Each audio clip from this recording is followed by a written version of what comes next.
Hello everyone, my name is Hamza Hasni and I welcome all of you to your channel Diya Academy.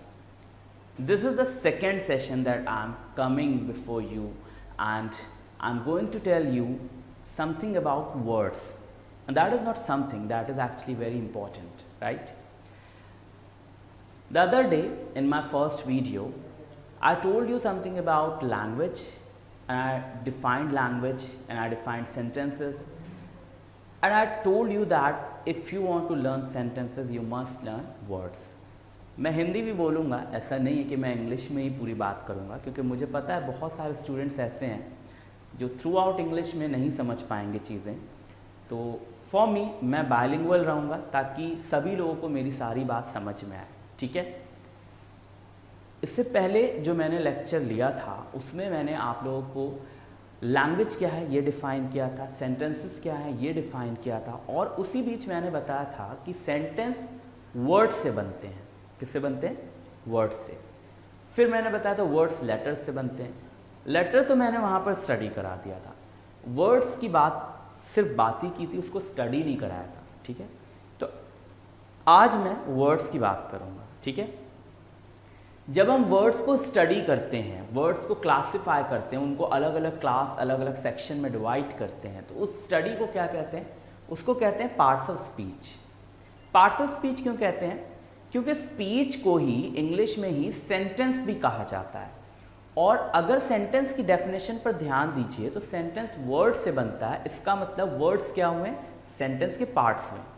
तो sentence के parts यानी speech के parts, तो parts of speech, इसलिए इसका नाम पड़ा. ठीक है. तो पार्ट्स ऑफ स्पीच यानी वर्ड्स, हम वर्ड्स को स्टडी करते हैं. मैंने बताया था कि लगभग 30 लाख वर्ड्स कॉमन यूज के हैं. इनमें बहुत सारे वर्ड्स आपके पार्ट्स ऑफ स्पीच में जो कैटेगरी उनको समझना है, तो इनमें बहुत सारे वर्ड्स आपके नाउन की कैटेगरी में आते हैं. तो पहला पार्ट ऑफ स्पीच क्या है? नाउन. बहुत सारी डेफिनेशंस आपने देखी होंगी. मैं एक सिंपल सी डेफिनेशन देता हूँ. सिंपल सी डेफिनेशन क्या है? Noun is name. नाउन नाम है, दैट्स इट. आपको बहुत ज़्यादा सोचने समझने की ज़रूरत ही नहीं है. सीधा इतना समझ लीजिए कि किसी भी चीज़ का नाम पूरे यूनिवर्स में, I am talking about entire universe, मैं स्पेस में जो चीज़ें मौजूद हैं उनकी भी बात कर रहा हूँ, और हमारे प्लैनेट में जो चीज़ें हैं उनकी भी बात कर रहा हूँ, और इवन हमारे अंदर, हमारे मन में, हमारे इमोशंस में, हमारी फीलिंग्स में जो चीज़ें हैं उनकी भी बात कर रहा हूँ. हर एक चीज़ को, जिसका भी एग्जिस्टेंस है, हम जिसके एग्जिस्टेंस को समझते हैं, जानते हैं, हमने उसे कोई ना कोई नाम दिया है, और वो नाम ही नाउन है. फॉर एग्जाम्पल, हमने अपने बॉडी पार्ट्स को भी नाम दे रखा है. फिंगर, राइट, फिंगर्स हैं, हैंड है, नोज है. इसके अलावा हमने अपने इमोशंस को भी नाम दे रखा है. Happiness, sorrow, pain, right, feelings है, पेन. हर एक चीज़ को नाम दे रखा है.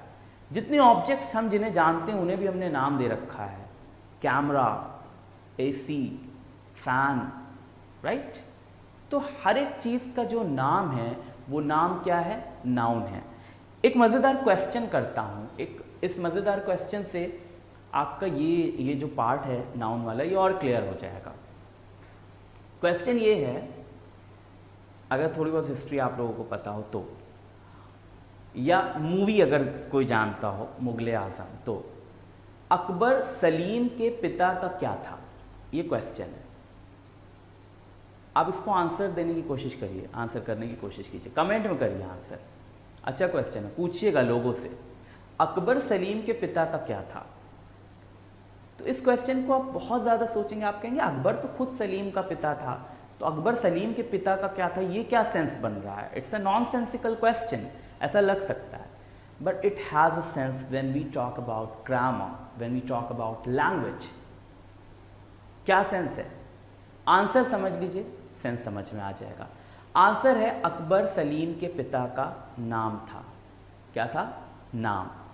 नाउ यू कैन अंडरस्टैंड कि जब हम लैंग्वेज की बात करते हैं तो हम वर्ड्स पर फोकस करते हैं, ना कि ऑब्जेक्ट्स पर. तो अगर कभी आपसे कोई ये कहता है कि कोई भी चीज़ नाउन है, मैं नाउन हूँ, तुम नाउन हो, ये चीज़ नाउन है, तो वो गलत बता रहा है. कोई भी चीज़ नाउन नहीं होती है, उसका नाम नाउन होता है. हम लैंग्वेज पढ़ रहे हैं, हमें वर्ड्स पर फोकस करना है. ऑब्जेक्ट्स पर नहीं। We are not talking about science, practical life से अलग हमें बात करना है, ठीक है ना।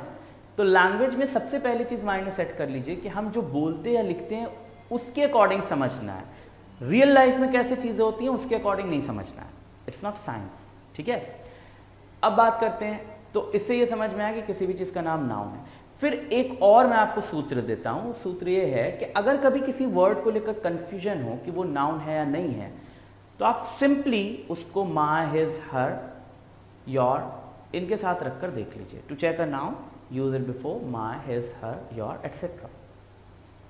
अगर सेट हो गया तो नाउन है, और सेट नहीं हुआ तो नाउन नहीं है। सेट हो गया तो 100% नाउन है, कुछ और नहीं हो सकता, और सेट नहीं हुआ तो 100% नाउन नहीं है, चाहे कुछ और हो। फॉर एग्जाम्पल, आपने एक वर्ड लिया हैप्पी। हैप्पी मतलब क्या हुआ? प्रसन्न, ठीक है। तो आप कभी ऐसा बोलते हैं क्या मेरा प्रसन्न, उसका प्रसन्न, तुम्हारा प्रसन्न, ऐसा कुछ नहीं बोलते ना। हाँ, आगे कोई नाउन लगा सकते हैं, मेरा प्रसन्न भाई, तो I am not talking about कि आगे नाउन लगाना है, ठीक है। मैं क्या कह रहा हूँ कि आप इसके साथ ऐसा लगाते हैं नहीं। लेकिन जैसे ही आपने कहा हैप्पीनेस, हिंदी किया प्रसन्नता, तो आप ऐसा बोलते हैं ना, मेरी प्रसन्नता, तुम्हारी प्रसन्नता, इसकी प्रसन्नता, उसकी प्रसन्नता, राइट। तो ये सेट हो गया। तो ऐसा कोई भी वर्ड जो इनके साथ सेट हो जाए वो नाउन है, और जो सेट नहीं हो वो नाउन नहीं है, ठीक है। इसमें बहुत सारी और भी गहरी बातें हैं, बहुत डीप स्टडी करना है हमें, ग्रामर बहुत डीप होती है, लेकिन मैं ये सारी चीज़ें अभी नहीं बताऊंगा, अभी तो सिर्फ इंट्रोडक्शन चल रहा है ना, तो अभी सिर्फ समझ लीजिए, फिर बाद में और हम डेप्थ में जाएंगे। तो नाउन समझ में आ गया, किसी भी चीज़ का नाम। फिर बात करते हैं प्रोनाउन की। Second part of speech is pronoun. Simple language में समझ लीजिए तो प्रोनाउन सब्स्टिट्यूट फॉर नाउन है, सब्स्टिट्यूट फॉर नेम है, यानी नाम की जगह पर जो आए। दूसरे वर्ड्स में कह सकते हैं a word used for a noun, ऐसा वर्ड जो नाउन के लिए मतलब नाउन की जगह पर, फॉर का एक सेंस की जगह पर भी होता है, तो नाउन की जगह पर जो यूज हो। जैसे कि हम किसी की बात कर रहे हैं, मैंने कहा रवि मेरा मित्र है, वह सुबह 7 बजे उठता है, तो पहली बार में मैंने रवि कहा और दूसरी बार में मैंने वह कहा, तो ऑब्वियसली वह उसका नाम तो नहीं है, लेकिन हमने नाम की जगह पर यूज़ किया है ना, तो वह क्या हो गया? प्रोनाउन हो गया। इंग्लिश में क्या कहते हैं? He, she, it, my, your, my, my नहीं, वैसे माई तो एडजेक्टिव हो जाता है। He, she, it, I, you, we, they, someone, somebody, no one, nobody, ठीक है ना, मैनी, सेवरल, अदर्स, तो बहुत सारे प्रोनाउंस होते हैं, हम लोग इसको थरो स्टडी करेंगे, डोंट वरी। तो ये सारे के सारे वर्ड्स जो नाउन की जगह पर यूज़ हो, नाम की जगह पर यूज़ हो, क्या हो जाएंगे? Pronoun. Then we move to the third part of speech. मुझे जैसे बुक में जो सीक्वेंस दिया होता है उसके अकॉर्डिंग एडजेक्टिव पढ़ाना चाहिए, लेकिन मेरा ये मानना है कि हमें थर्ड पार्ट ऑफ स्पीच जो पढ़ना चाहिए वो वर्ब पढ़नी चाहिए। क्यों पढ़नी चाहिए? क्योंकि अगर हम किसी बेसिक स्ट्रक्चर को देखें सेंटेंस का, अगर आपसे कोई पूछे कि एक सिंपल सेंटेंस का बेसिक स्ट्रक्चर क्या होता है, तो आप क्या बताएंगे? आप बताएंगे सब्जेक्ट, वर्ब, ऑब्जेक्ट।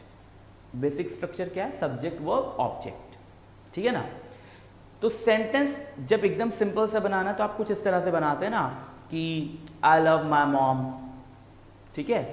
तो आपने कहा आई लव माई मॉम, तो आप आई लव माई मॉम, माई भी हटा लीजिए, आई लव मॉम, तो 3 वर्ड्स जो आपने यूज़ किया उसमें एक सब्जेक्ट हो गया, आई सब्जेक्ट हो गया, लव वर्ब हो गया और मॉम ऑब्जेक्ट हो गया, ठीक है। सब्जेक्ट या ऑब्जेक्ट नाउन या प्रोनाउन ही हो सकते हैं, कुछ और नहीं हो सकता, और बीच में क्या है? वर्ब, ठीक। तो हमने नाउन प्रोनाउन सीख लिया, तो अब हमें वर्ब सीख लेनी चाहिए ताकि हमारा जो बेसिक स्ट्रक्चर है वो तो क्लियर ही रहे, राइट। वर्ब की बात करें तो इसको हिंदी में लोग क्रिया कहते हैं, बट हिंदी से अगर आप समझेंगे तो आपको सिर्फ इतना समझ में आएगा कि कोई भी काम वर्ब है, पर इंग्लिश में इसका सेंस थोड़ा सा ब्रॉड है। 3 चीज़ों को डिनोट करने वाले वर्ड्स वर्ब कहलाते हैं। पहला है एक्शन, यानी कोई भी काम, दूसरा है बीइंग, यानी कुछ होना, और तीसरा है पोजेशन, यानी किसी चीज़ पर अधिकार रखना या आपके पास कुछ होना। मैं 3 तरह से सेंटेंसेस बोल सकता हूँ, जैसे कि मैं कह सकता हूँ आई टीच, मैं पढ़ाता हूँ, तो इसमें मैंने क्या यूज़ किया? मैंने इसमें एक्शन बताया, मेरा काम बताया, है ना, एक्शन यूज़ किया, और एक्शन वर्ब होता है, हमें पता है, कोई कन्फ्यूज़न नहीं। लेकिन दूसरा सेंटेंस जब मैंने बोला, मैंने कहा आई एम अ टीचर, तो आई टीच में तो एक्शन मिल गया, काम मिल गया, लेकिन आई एम अ टीचर में कोई काम तो नहीं मिल रहा है ना, मैं एक टीचर हूं, मैं एक अध्यापक हूं, इसमें कौन सा काम है, कोई काम नहीं मिल रहा है। इसमें जो एम है, हूं जिसकी हिंदी है, वो मेरा होना बता रहा है। वो क्या हुआ, वो बीइंग हुआ, और बीइंग भी वर्ब होती है। तीसरा सेंटेंस मैंने बोला I have a good knowledge of English language, तो आई हैव मेरे पास है, तो मेरे पास है में भी कोई काम नहीं है, और ना ही ये मेरा होना बता रहा है। मैं ये तो नहीं कह रहा हूं मैं गुड नॉलेज हूं इंग्लिश लैंग्वेज की, राइट। तो मेरे पास है, तो ये पास होना जो बता रहा है ये क्या हो गया, पोजेशन हो गया, ठीक है। तो एक्शन बीइंग पोजेशन, ये तीन चीजें होती हैं आपकी, ठीक। अब बता दो एक्शन में तो ढेरों एग्जाम्पल्स हैं, बहुत सारे एग्जाम्पल्स हैं। खाना पीना सोना जागना उठना बैठना पढ़ना लिखना सबके सब एक्शन है। इवन मैं तो एक बात बताता हूँ कि हम लोग यानी चाहे ह्यूमन बीइंग की बात करें, चाहे एनिमल्स की बात करें, किसी भी लिविंग थिंग की बात करें, तो लिविंग थिंग्स जब अपने मदर के वूम में होते हैं तब से वो एक्शन शुरू कर देते हैं, और जब तक मर नहीं जाते हैं कोई ना कोई एक्शन करते ही रहते हैं। हम कुछ नहीं करेंगे तो सांस तो लेंगे ही ना, कुछ नहीं कर रहे हैं तो आराम तो कर रहे हैं ना, सो रहे हैं, राइट। तो कोई ना कोई एक्शन हम परफॉर्म करते ही रहते हैं। तो एक्शन बहुत सारे हैं, ठीक है। लेकिन बीइंग में सिर्फ एक वर्ब है बी, जिसकी अलग अलग फॉर्म्स होती हैं, is am are, was were, being been. Form को मैं बाद में और डीपली डिस्कस करूंगा। पोजेशन में भी सिर्फ एक ही होती है हैव, अलग अलग फॉर्म्स इसकी भी होती हैं, has, have, had, having, right. तो फॉर्म्स कौन सी कहाँ यूज होती है ये मैं डिटेल में डिस्कस करूंगा, अभी तो सिर्फ इंट्रोड्यूस करा रहा हूं। तो वर्ब में तीन चीजें, एक्शन बीइंग पोजेशन, ये याद रखिएगा। Now we move to the next part of speech, that is adjective. Fourth part of speech में मैं एडजेक्टिव पढ़ा रहा हूं क्योंकि अब जरूरत है इसकी भी। एडजेक्टिव क्या होता है, सिंपल लैंग्वेज में कहा जाए तो अ word which tells us something about a noun और अ प्रोनाउन। ऐसा वर्ड जो नाउन या प्रोनाउन के बारे में कुछ बताए, ठीक है। तो नाउन या प्रोनाउन के बारे में कुछ बताए मतलब उसकी पॉजिटिव क्वालिटी बता सकता है, उसकी नेगेटिव क्वालिटी बता सकता है, या न्यूट्रल क्वालिटी बता सकता है। तीन तरह की क्वालिटीज होती हैं। मान लीजिए मैंने किसी को गुड कहा तो पॉजिटिव, बैड कहा तो नेगेटिव। लेकिन अगर मैंने कहा I have a black horse, तो उसका ब्लैक होना उसकी गुड या बैड क्वालिटी नहीं है, वो न्यूट्रल में आ जाएगी, ठीक है। और ज़रूरी नहीं है क्वालिटी ही बताए, क्वांटिटी भी बता सकता है। मैंने कहा आई हैव 2 मार्कर्स, तो 2 कह दिया तो दो अगर हो गए तो ये क्वांटिटी है ना, राइट। तो एडजेक्टिव वो हुआ जो नाउन या प्रोनाउन के बारे में कुछ बताए, क्वालिटी, क्वांटिटी एटसेट्रा, ठीक है। एग्जाम्पल कह सकते हैं good, bad, fast, slow, right, beautiful, flawless, laborious, है ना, बहुत सारे इस तरह के एग्जाम्पल्स हैं। Then we move to the next part of speech. Fifth part of speech is adverb. Adverb की बात किया जाए तो एडजेक्टिव और एडवर्ब ये दोनों का एक काम होता है कि ये क्वालिटी, क्वांटिटी मतलब कुछ बताएं वर्ड्स के बारे में, ठीक है। एडजेक्टिव का डिपार्टमेंट है नाउन एंड प्रोनाउन। तो नाउन प्रोनाउन के बारे में जो बताएगा वो एडजेक्टिव होगा। नाउन प्रोनाउन को छोड़कर किसी दूसरे वर्ड के बारे में कुछ बताएगा तो वो एडवर्ब होगा, ठीक है। बात समझ में आ रही? डेफिनेशन होगी a word which tells us something about any part of speech except a noun, a pronoun और एन इंटरजेक्शन। इंटरजेक्शन की बात कर रहे हैं। इंटरजेक्शन की बात इसलिए कर रहे हैं कि इंटरजेक्शन एक ऐसा वर्ड है जिसके बारे में कुछ बताया नहीं जा सकता। ये इमोशंस एक्सप्रेस करने वाले वर्ड्स होते हैं, हर्रा, अलास, ये पीवा। तो इसमें तो आप कह नहीं सकते वेरी गुड हर्रा, राइट। तो इसको हटा ही दीजिए, इसकी क्वालिटी मतलब इसके बारे में कुछ नहीं बताया जा सकता। नाउन प्रोनाउन के बारे में एडजेक्टिव बता रहा है इसलिए उनको हटा दिया गया। तो बाकी जितने भी पार्ट्स ऑफ स्पीच हैं सबके बारे में कौन बताएगा? एडवर्ब बताएगा।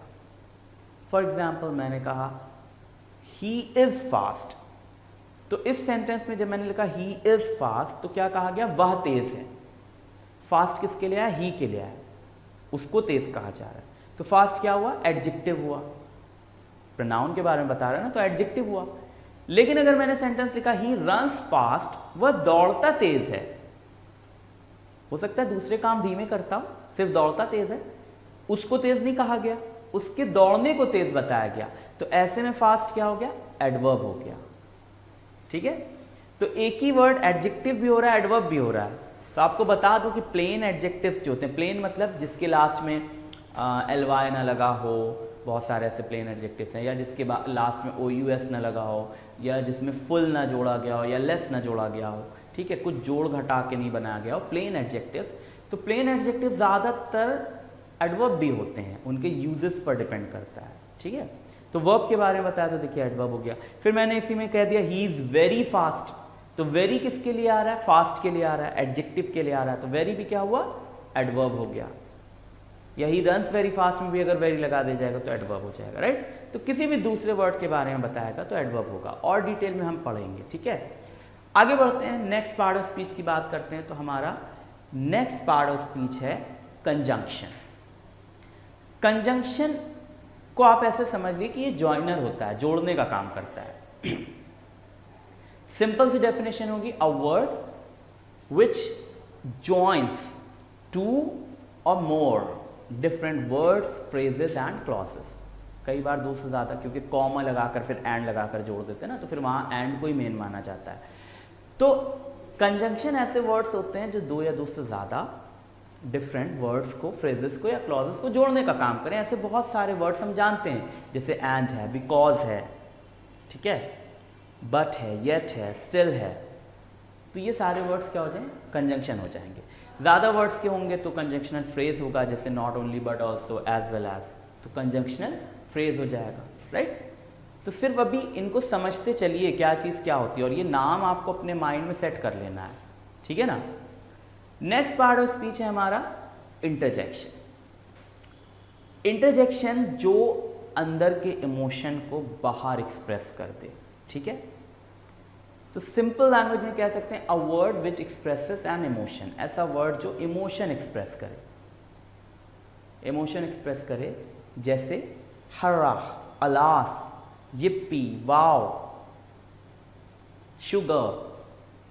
शुगर शायद पहली बार सुना होगा आपने, तो बता दूं, एक तो शुगर चीनी वाला वो अलग है, ये शुगर क्या है, ये हम लोग धत के सेंस में यूज़ करते हैं। जैसे मान लीजिए कोई कुछ भूल गए या कुछ ऐसा हो गया, अचानक से याद है तो कहा धत, तो उस सेंस में इंग्लिश में क्या कहते हैं, शुगर। बहुत से लोग इस सेंस में शिट वर्ड यूज़ करते हैं। तो मैं आपको बता दूं कि इंग्लिश लैंग्वेज में, इंग्लिश के अकॉर्डिंग, ये जो शिट वर्ड है ये ऑफेंसिव वर्ड है, ये अच्छा नहीं समझा जाता, ये बुरा वर्ड समझा जाता है, ठीक है ना।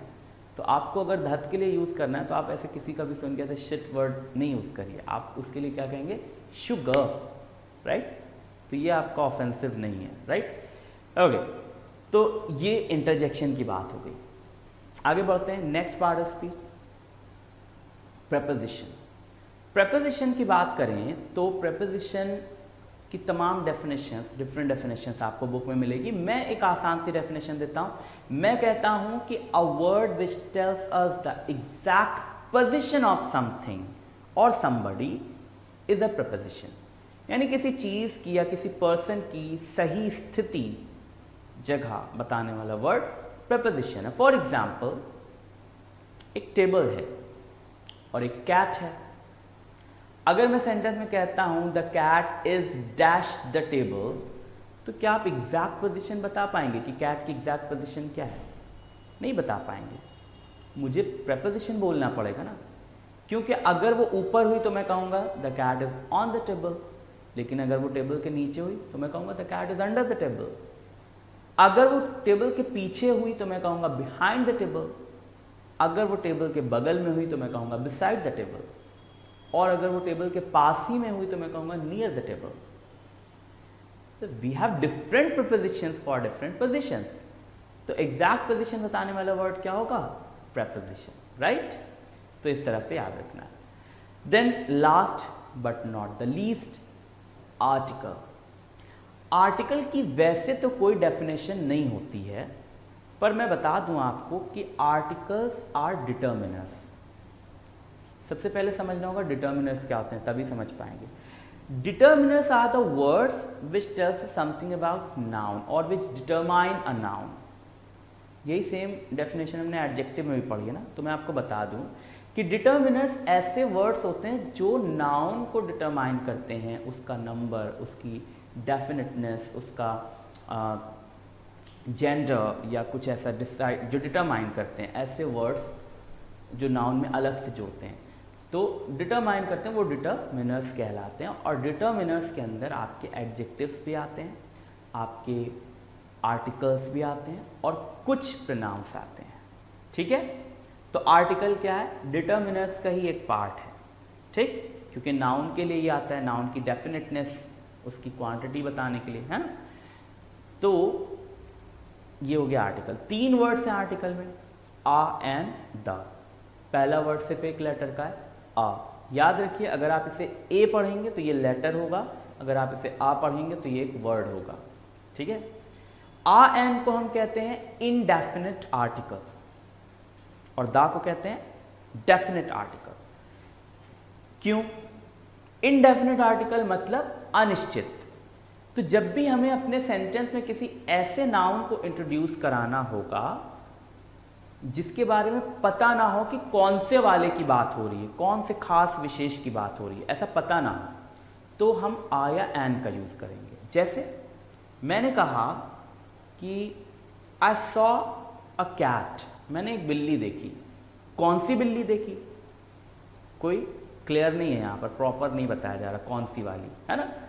तो जब ये क्लियर नहीं है कि वो कौन सी है, वो कोई भी एक हो सकती है, तो ऐसे में क्या कहूँगा, आई सॉ अ कैट, मैंने एक बिल्ली देखी, आ। ठीक, या आई ईट एन एप्पल डेली, मैं रोज एक सेब खाता हूँ। तो कौन सा सेब खाता हूँ? कोई प्रॉपर सेब है? नहीं। ठीक है, तो वो एक तरह से डेफिनेट नहीं है। तो जो भी चीज़ इनडेफिनेट होगी उसके साथ इनडेफिनेट आर्टिकल लगेगा, और जो डेफिनेट होगी, जिसके बारे में पता है कौन से वाले की बात हो रही है, उसके साथ डेफिनेट आर्टिकल दा लगेगा। जैसे मैंने कहा the sun rises in the east, सूरज पूरब में उगता है। तो क्या कोई पूछेगा कौन सा सूरज? नहीं पूछेगा, क्योंकि पता है, डेफिनेट है ना। या मैंने कह दिया कि the Taj Mahal is a tomb, Taj Mahal एक मकबरा है, लिखा जाता है TOMB, पढ़ा जाता है टूम, राइट।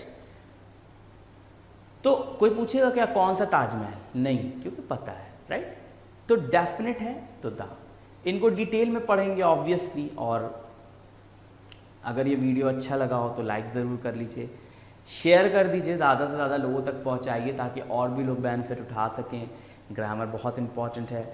चैनल पर पहली बार आए हैं तो चैनल सब्सक्राइब ज़रूर करिए। नोटिफिकेशन के लिए बेल आइकन पर क्लिक करिए, नोटिफिकेशन ऑन हो जाए और आपको हमारे वीडियोस मिलते रहें। ठीक है, कमेंट ज़रूर कर दीजिएगा ताकि हम लोगों को पता चले कि आपको वीडियो कैसा लग रहा है, कैसा आप कुछ अगर राय देना चाहें, फीडबैक देना चाहें तो प्लीज़ कमेंट में ज़रूर दे दीजिए। फिर मिलेंगे नेक्स्ट वीडियो में, और भी बहुत कुछ पढ़ेंगे। तब तक के लिए चलता हूँ, बाय।